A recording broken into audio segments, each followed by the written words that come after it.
So, dito po tayo sa subdivision. Yan, subdivision po, dito sa Integridad. Highway po ng Camba, kung nakikita nyo po, ayan, harap po tayo ng highway. Yan, left side going Arayat, town proper. Right side Pacabao po. Yan, nakikita nyo po yung malaking school na yan, college. Exact College po. Yan, yun namang right side papuntang Cabiao, Nueva Ecija. Japanese school, meron po dyan QTR, paggawaan ng bigas po. Left side yan, papuntang bayan po ng Arayat.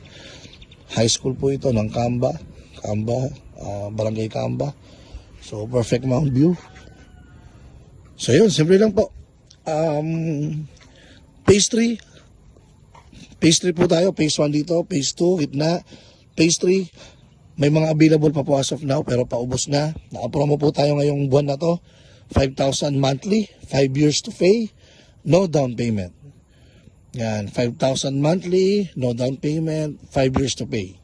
So kung kanino po ipapangalan yung titulo, kapag lumabas po, few years from now, dala lang po kayo ng ID, valid ID. Then, yung first month po na payment. Example, kumuha ka ng isang lote, 5,000. Kumuha ka ng dalawang lote, 10,000. Habang may mga dikit-dikit pa po na available. Okay?